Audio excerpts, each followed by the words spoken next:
Voilà. Cas de figure concret, se prendre un rail en marchant, il n'y a pas pire. Donc, je vous parle des rails insérés au sol pour vos vérandas ou pour la rénovation de l'habitat. Donc, je vous montre quelques exemples. Important de demander à votre fournisseur de vous insérer au maximum les rails au sol.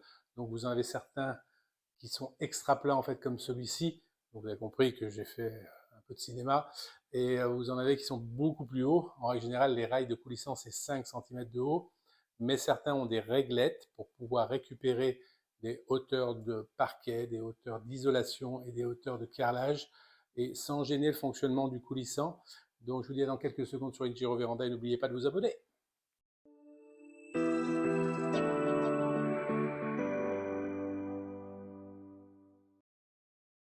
Vous avez le cas de figure ici d'une porte d'entrée, une porte battante, vitrée. Donc ici vous avez un rail qui est très minimisé parce qu'à la base il fait 2 cm, et effectivement le carrelage est venu rattraper la hauteur et percuter contre le seuil, et donc là vous avez plus qu'à peu près 5 à 8 mm, donc fluidité totale pour le passage. La plupart des seuils existants de coulissants représentent à peu près 5 cm d'épaisseur, donc c'est ce qu'on doit avoir ici dans ce coulissant bois. Donc je vais prendre la cote pour visualiser.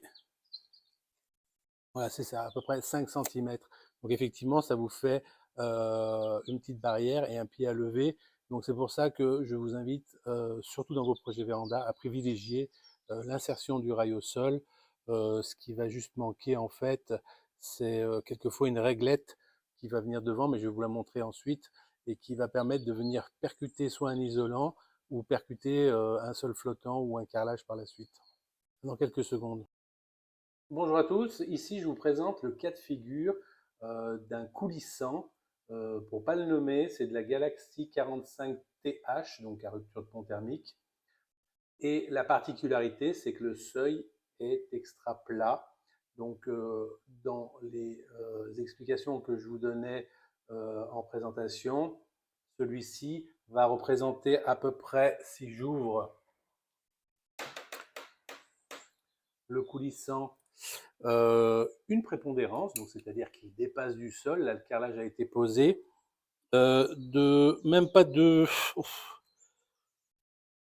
allez, à peine 2 cm au sol.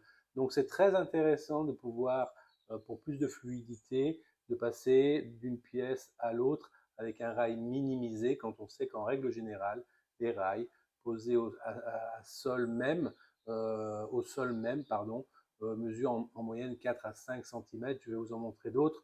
Donc ça, c'est l'idéal.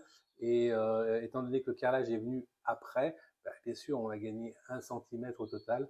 Donc voilà, je voulais vous présenter ce type de rail-là, qui est assez large et qui va permettre de fonctionner, mais passer sans se prendre les pieds dans le sol. Voilà. Dans ce cas de figure précis de ce châssis coulissant alu, donc là on a un cadre aluminium qui a été posé à même la dalle. Donc là il n'y a pas d'isolation, il n'y a pas d'isolant puisque c'est une dalle non isolée dans un atelier. Donc quand j'ouvre le châssis coulissant, vous voyez bien le rail qui fait à peu près 5 cm de haut. Mais la particularité, c'est que vous avez une réglette à l'intérieur qui permet le fonctionnement en fait du cadre sans gêner la percussion d'un isolant, d'un carrelage. Et donc on va pouvoir vite remonter, si je prends un échantillon, mais là c'est du 60, un échantillon d'isolant, donc venir à niveau, noyer le rail au sol, et demain si le plancher est rehaussé d'à peu près 4 ou 5 cm, eh bien, il n'y a plus d'obstacle, le rail de l'intérieur à l'extérieur est noyé, il va juste rester la partie extérieure qui, elle, est prépondérante, mais c'est obligatoire pour les évacuations des eaux pluviales, donc on ne peut pas trop faire autrement, ou alors il faut être dans le cas, comme vous avez derrière, des dalles sur plot, qui font qu'elles peuvent se rehausser par rapport aux évacuations des eaux pluviales qui iraient dans le rail. Il faut qu'elles soient évacuées à l'extérieur. Et là, on peut le noyer complètement intérieur-extérieur au sol.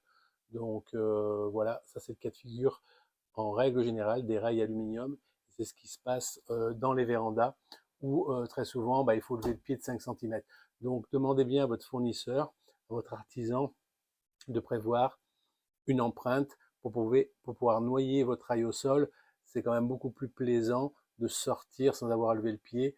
Et puis après, vous avez une solution pour faire la même chose à l'extérieur, mais là, ça sera avec des planchers sur des lambourdes, ou alors comme ici derrière, des dédales posés sur des vérins qui permettent de monter, de rehausser. Et en dessous, c'est traité étanche, et donc l'eau peut circuler en dessous, à moins que ce soit un lit de sable.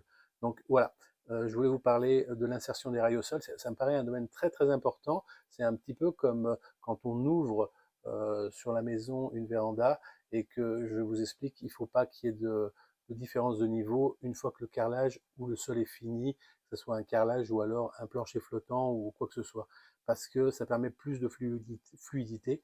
C'est vraiment une continuation de la maison. Et s'il y a un obstacle, c'est un obstacle.